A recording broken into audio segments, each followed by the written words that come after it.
Hello বন্ধুরা, আবারও চলে এসেছি আর একটা নতুন ব্লগ নিয়ে। আজকের ব্লগটা হচ্ছে বিয়েবাড়ি নিয়ে। আমি চলে এসেছি নেল আর্ট করাতে। নেল আর্ট করতে চলে এসেছি প্রিয়ার কাছে।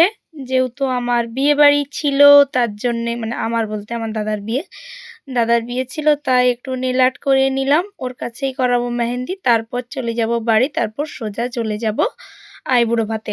আজ আছে আইবুড়ো ভাত। তো আমি নেল আর্ট করাতে এসে রীতিমতো লেটও হয়ে গেছিলাম আইবুড়ো ভাতে যেতে। তার জন্য আমার জন্য অবশ্য আইবুড়ো ভাতটাতেও দেরি হয়েছে, প্রায় 5টা মতো বেজে গিয়েছিল। এটা আমার অনেক আগেই করানো দরকার ছিল। তো তোমরা যদি কেউ চাও তো প্রিয়ার কাছে নেল আর্ট করাতে পারো, খুব সুন্দর করে। দেখো আমার হাতটা কতটা সুন্দর লাগছে। তো নেল আর্ট তো করানো কমপ্লিট, এবার করব মেহেন্দি। মেহেন্দি কমপ্লিট করে পৌঁছে গেছি আইবুড়ো ভাতে। আর এখানে এটা ছিল আইবুড়ো ভাতের থালা, সুন্দরভাবে পরিপাটি করে সাজানো। দাদা এখানে রেডি সেডি হয়ে বসে পড়েছে খাওয়ানোর জন্য। পাশে পিসি তো কাজ করছিল, কাজ করতে এতটাই দেরি হয়ে গেছে যে যাই হোক, সাজগোজ করার তো সময় নেই, রেডি সেডি হওয়ার সময় নেই, খাওয়ানোর জন্য বসে পড়েছে। পিসি আর ছোটো পিসি দুজনে মিলে একসাথে বসে পড়েছে, যেন এখন মনে হচ্ছে তাড়াহুড়ো লেগে গেছে। আসলে সন্ধে হয়ে আসছে, সন্ধে হয়ে গেলেও আর খেতে পাবে না। আর ও দুপুর থেকে সত্যিই না খেয়ে আছে, নানা রকম কাজও চলছে, তার জন্যই আর কি। তো তাড়াতাড়ি খেতেও হবে, তাই জন্য এত একজন একজন করে সময় নেই, যা হোক ওভাবে কমপ্লিট করতে হবে।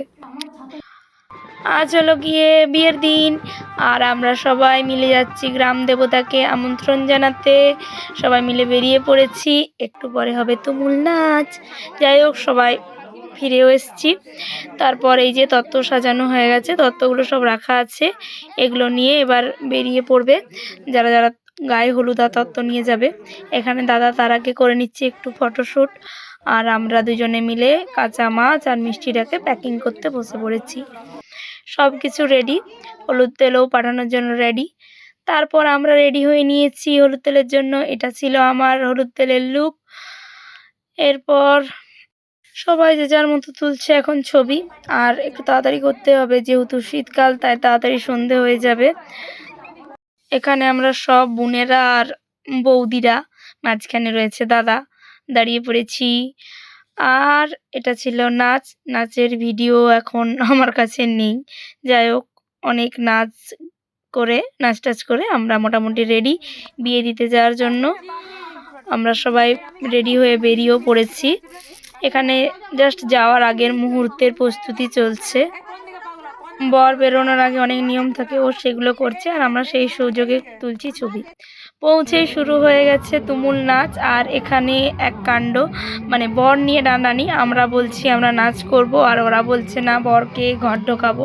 তো এই নিয়ে এক টানাটানি, সে মহা এক কাণ্ড, আর আমরা তো ছাড়বো না।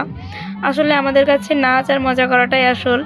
তো যাই হোক, বিয়েটাও করতে হবে অবশ্যই, সব কিছুই সময় মতো করতে হবে। তো সব কিছুর পর বরকে রীতিমতো ঘরের ভিতর ঢোকানো হলো। আমাদের খুবই ইচ্ছে ছিল যে ওখানে গিয়ে নাচ করব, মানে মেয়ের ওখানে গিয়ে আমরা নাচ করব। তো সব কিছু শখই পূরণ হয়েছে, আর দাদাও আমাদের কথা রেখেছে, আমাদের ইচ্ছেটাকে প্রাধান্য দিয়েছে, ওই জন্য দাদাকে অনেক অনেক থ্যাংক ইউ। তো যাই হোক, এখানে বর এসে বসে পড়েছে, আর আমরা কি করব, আমরা এবার নিচে নেমে গেছি। তো এখানে একটা নতুন জিনিস দেখলাম, বরকে বরণ করা হয় গাড়িতে, আর এখানে বরণ করা হচ্ছে স্টেজে এনে, গাড়িতে বরণ করা হয়নি। তো এটা আমার কাছে একদমই নতুন জিনিস ছিল, এরকম আমি কখনোই এর আগে দেখিনি যে বরকে এখানে এরকম স্টেজে বরণ করা হচ্ছে। এরপর শুরু হয়ে গেছে বিয়ে। বৌদি ভাইকে খুব মিষ্টি লাগছে, মালা বদল কমপ্লিট।